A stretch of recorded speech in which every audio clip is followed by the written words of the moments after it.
This is a special occasion. Yes, I see it in your presence. 38, 40, 17 and a half. Yes, here.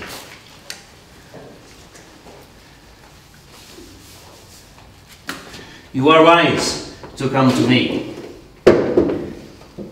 I always believed that a suit could capture a person, more than a drawing or a photograph. But a suit can only, what is the word, amplify what is already within you. The suit that is best is the suit that is honest to the person who wears it. A good tailor will tell you this.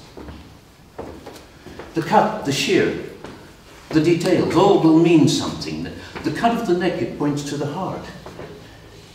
Even the curve and line of the sleeve will tell what kind of man you are. The buttons, a small detail, but a button can tell you most of all. I am seeing you don't understand. I will teach you.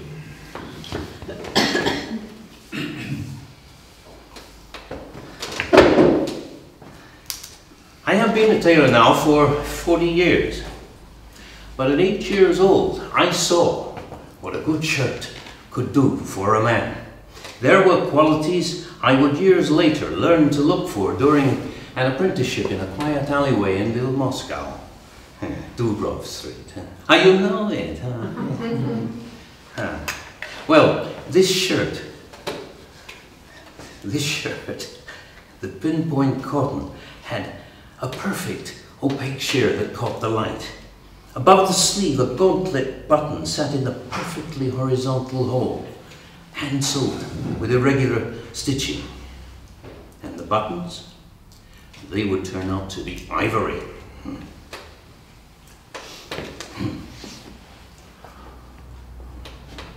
I was only a boy, but I knew what a man from Irkutsk would have to suffer to get such a shirt. Sardines, vodka, a box of oranges. A lifetime passed and still I wonder what he must have bartered to get that shirt. I'm sure Father must have noticed it too, but he never mentioned it. You will want cufflinks, yes? I will find you silver cufflinks. They match your countenance.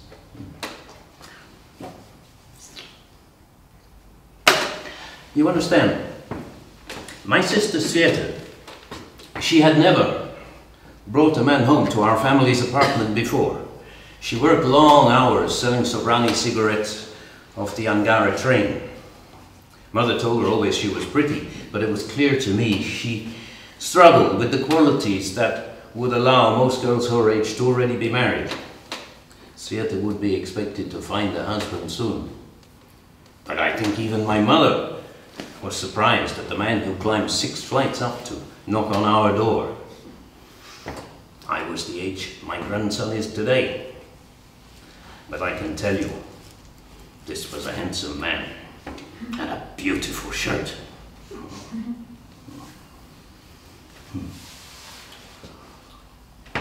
Here, you will drink some chai with me, yes? He had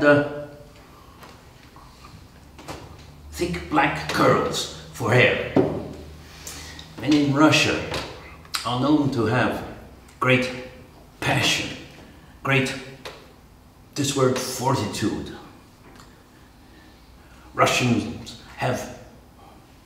are known for moving literature, for music that one is humbled by, but we are not known for good hair. This man had long, dark curls. He was not from the same Russia that I was, but I found his features heroic and sharp, and I decided the next time I read my stories about knights and dragons, I would picture his face as Vanya, my favorite knight. And he brought such gifts. He brought my father a large box of fancy cigarettes from a place called Virginia. For my mother, he delivered a podstakiani. Forgive me, this is a tea glass holder made from braided silver strings. As my mother blushed, it would have seemed he was calling on her. I think father might not have liked that. The welcome she gave him made one thing very clear. Sveta had done well for herself. But the best gift was for me. You are the little soldier. He smiled and stooped to hand me a gift wrapped in soft purple cloth. A little wooden truck. The kind of truck I found myself staring at as soldiers drove them through Ude Street. My sister, Sveta, she covered her mouth and giggled. I knew then she must have told him something, and I loved her for it. I made it for you from the wood of a cherry tree, and look, the dye is cherry also. But as much as I loved the truck, it was the strangeness of his forearm that my eyes fell upon. Those things. I know what I'm looking at, but I don't understand. Such dark things, things I wasn't meant to see. I'm sure he must have seen me notice, for when he stood again, he pulled the shirt sleeve down, covering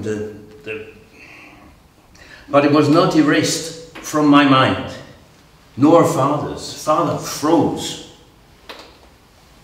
Dinner preparation swirled around him, but he was still. Only I seemed to notice his gaze darkening. He watched the man from across the room, polishing a glass in his enormous hands, but his eyes never left the man.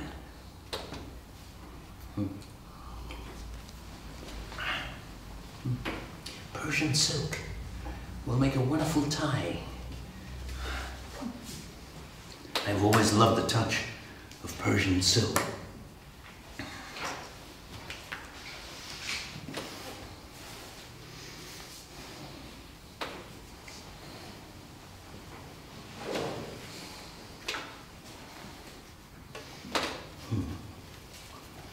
I'll find your place in a moment. Here.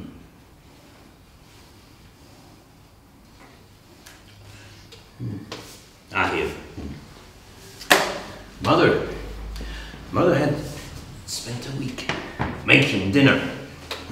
First we were to have chai and a bowl of borscht sprinkled with pine nuts, which I had been sent out to gather. Mother confided in me the location of her secret bounty, and days earlier I had walked deep into the woods past the Oshakovka River to where she told me no one else knew. The best pine cones had not yet been picked, not even the squirrels. The first course was to be followed by handmade meat dumplings and boiled milk. The dumplings were to be eaten by hand, and they were my favorite. You cannot find them in America. I've tried. First I would bite deep into the side before drinking the hot broth inside, and then devouring the meat.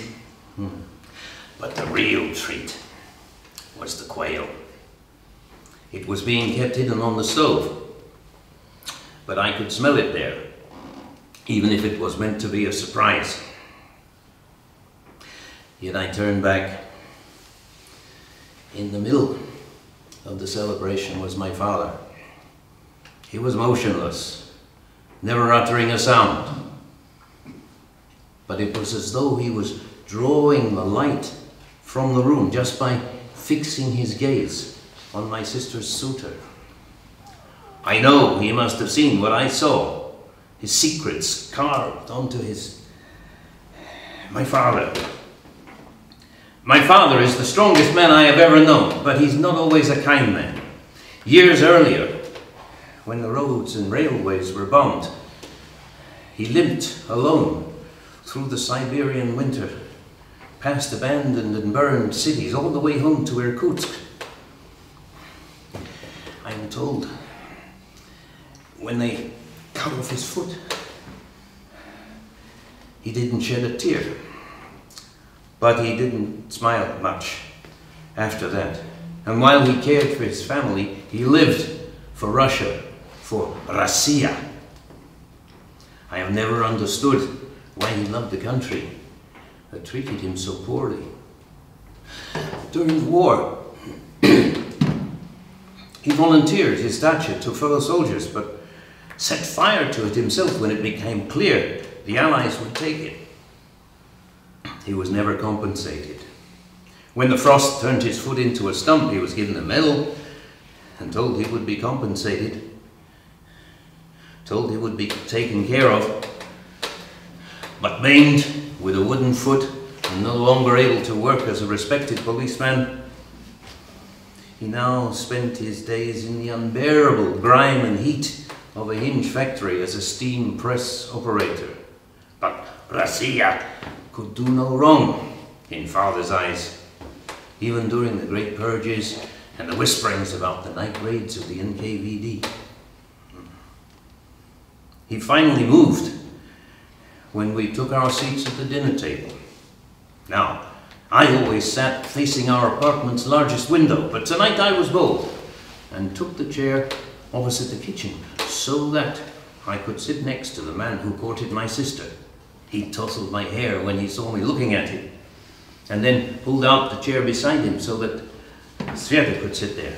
But then my father sat next to the man. He sat next to him in the place that had been reserved for Sveta. Her tea glass had already been placed there. Father did not drink sugar tea, but then Father moved it across the table.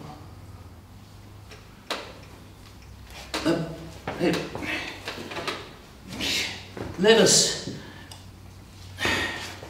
since we are now friends, it could be better.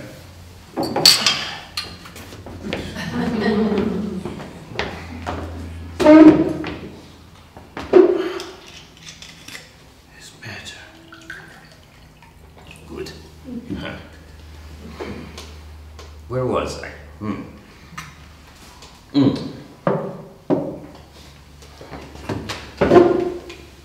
Father, tell me, Father Bacons.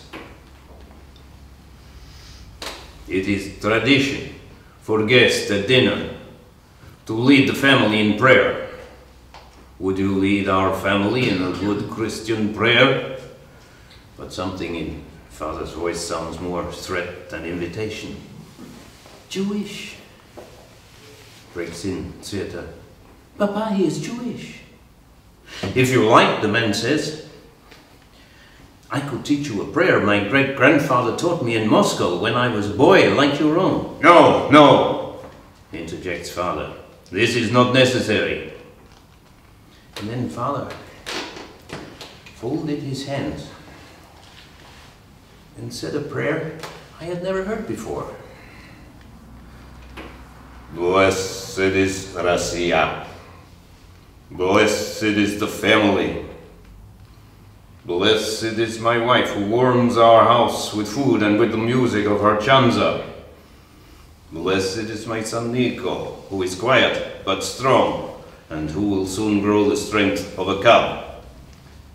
And then, for a few moments, he fell silent. Blessed is my daughter Sveta, who we have given much to and should try to bring us more happiness. Amen. Sveta's guest was not included in the blessing, nor was he included during the second course of dinner, when Father sprinkled sugar into each of our cups of chai. But he did not protest.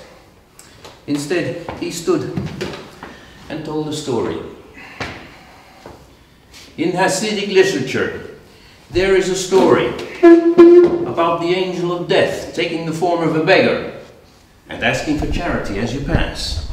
If you are not kind to the beggar, he could bring you great misfortune, even take your life if you are not careful. And then he paused before turning to Father and saying, this is a story about the importance of kindness to those you do not know. And we froze.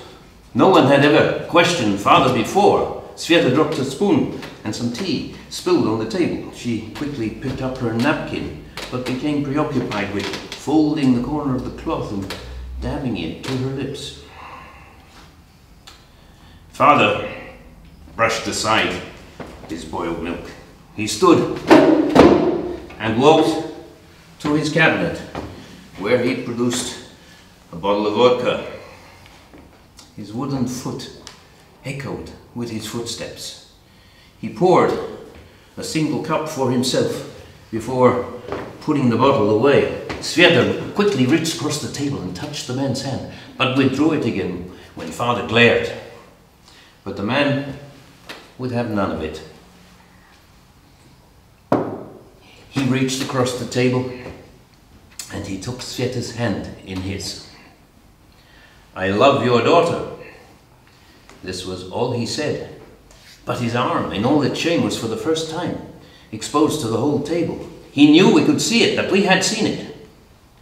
But he looked only at Sveta. He traced her palm with his fingertips. "I love your daughter." "Do you not see? Do you not know we can see what you have done to your arm? I know these markings. I know where they come from. Russia sends its dregs to the islands." The islands. The whispered name. The darkest corners of our country. The secret corridors.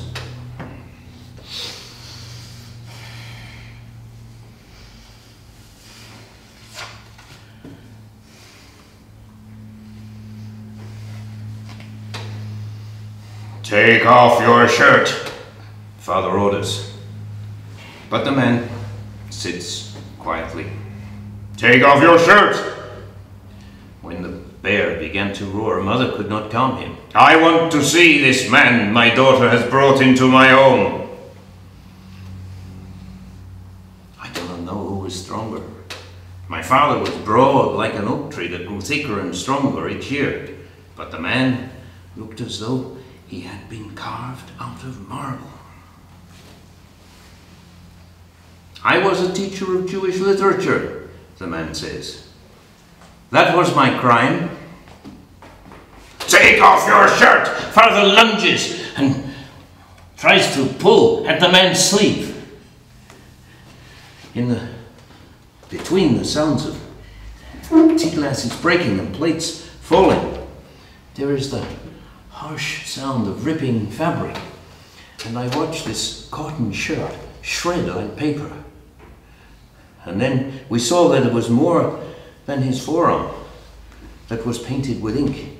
His shoulders also bore the tattoos. He struck Father's arm away, and Mother screamed. None of us had ever seen Father challenged before. And he held his wrist, aware for the first time that he may have met a man stronger than himself.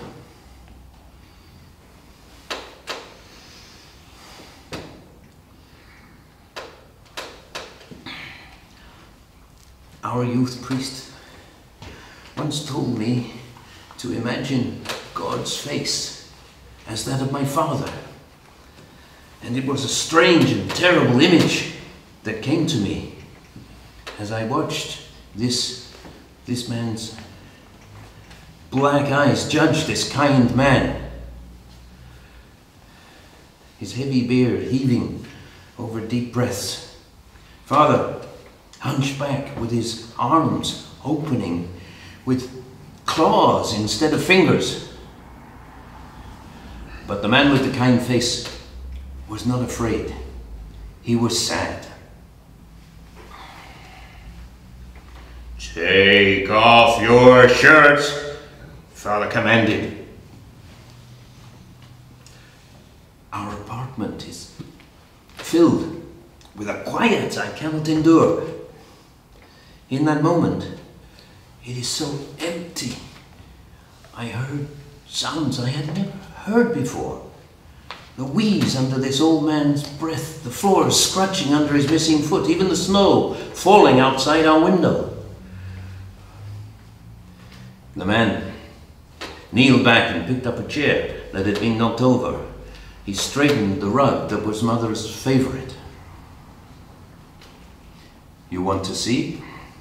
Mother stood to object, but Father would have none of it. The man stood and unbuttoned this beautiful, torn shirt. He pulled it over his lean frame. He turned to face the wall. On his back, a monster looked back at us, a face, the scream of a corpse. Ink burned into his skin. Ink made by burning the heel of a shoe and mixing the soot with piss. Ink injected into his skin with a sharpened guitar string attached to an electric shaver. Large cuts in his chest, a screaming face. I do not know the meaning of all these markings. The suit of diamonds, the terrible grin, the snake wrapped around his shoulders. But some of them are familiar. They meant many things. They meant propagandist, they meant Jew, but worst of all, they meant traitor to Russia.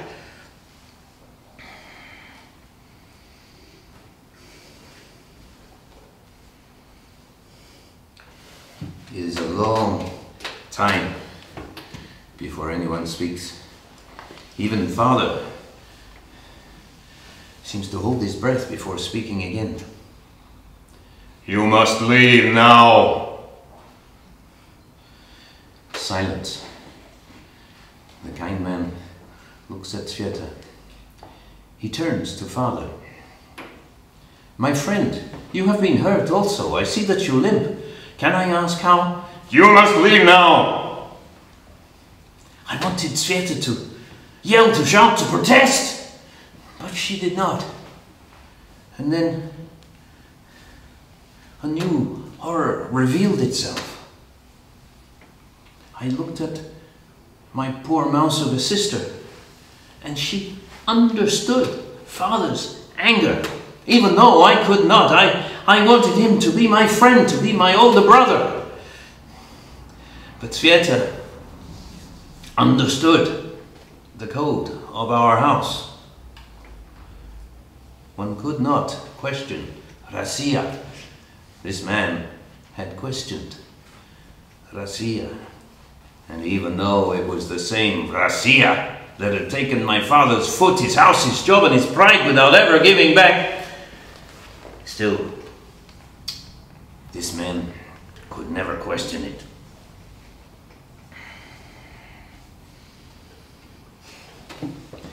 The man buttoned his shirt. One of the beautiful ivory buttons had been torn off, a rip where Father clutched his shirt, a deep one off the seam.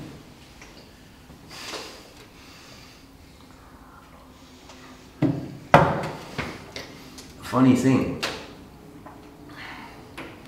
at that moment I said something I didn't understand. An 8-year-old boy, and I said, "I can fix it." I had never picked up needle and thread, and I said, "I can fix it."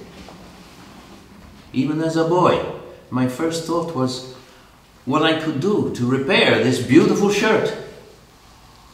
If I fixed it, could we begin the evening again, like resetting the needle on a phonograph? But no one at the table seemed to hear.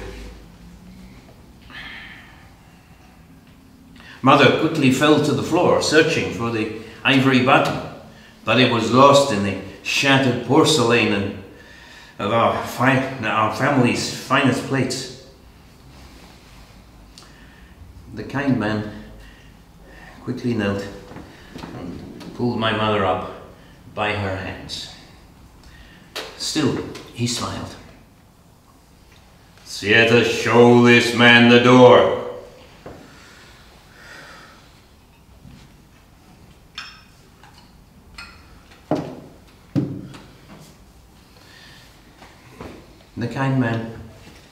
placed his hand on my mother's. "Thank you for this meal." He turned to me and winked. Then he opened the door himself. He did not look at Sveta. I think he wanted her to say something, to stand up, to choose him over father. But she did not.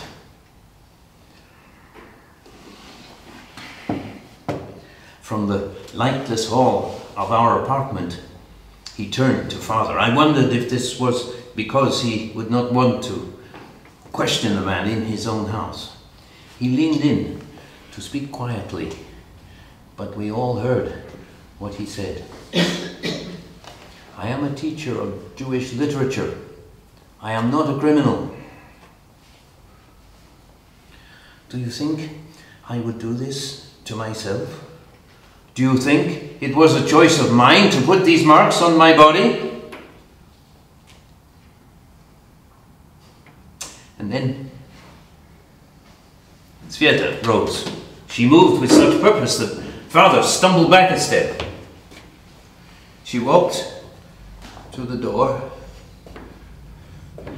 and she looked at her suitor until her heart melted and poured from her eyes in great rivers. And then she closed the door on him.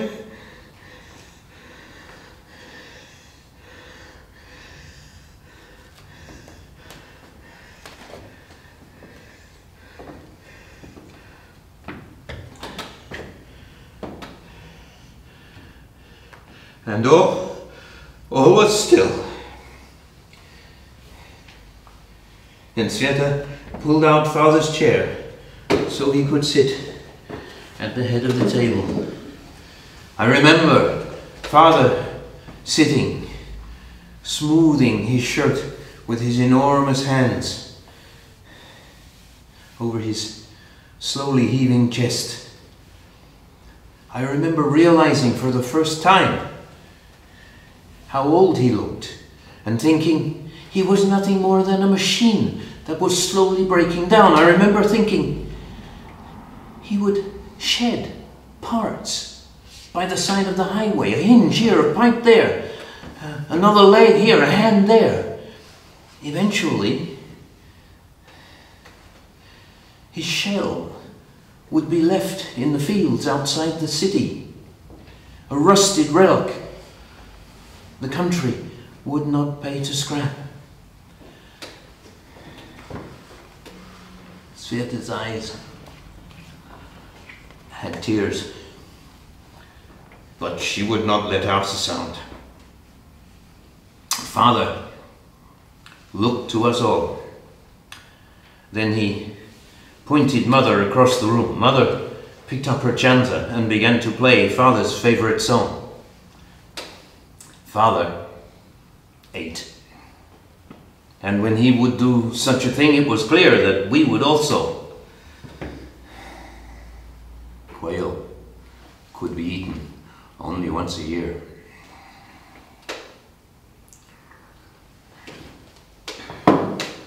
When Sveta passed in 2004, I had not been back to Russia for nearly 20 years.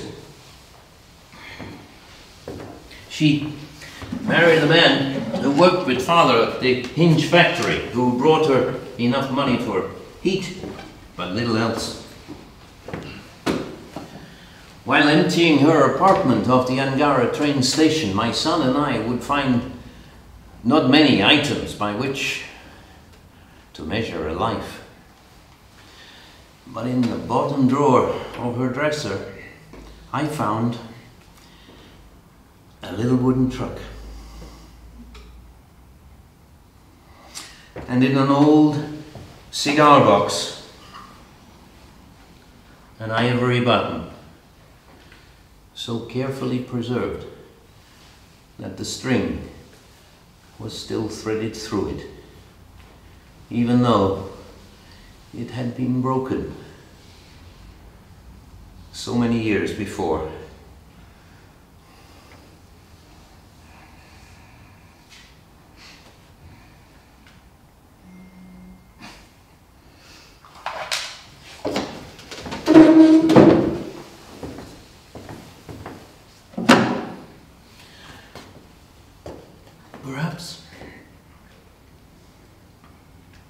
Perhaps I should not have told you these things.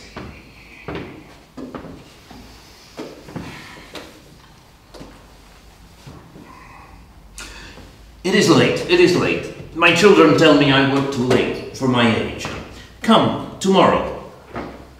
I will work late tonight to have your order ready in the morning. Yes. No, I insist at the same price we spoke of. Yes. I know how special these things can be. My wife, she will tell you I am not good at making money, but I am good at making a suit. You will close the door on your way out. I work late tonight. The midnight oil, as they say, yes?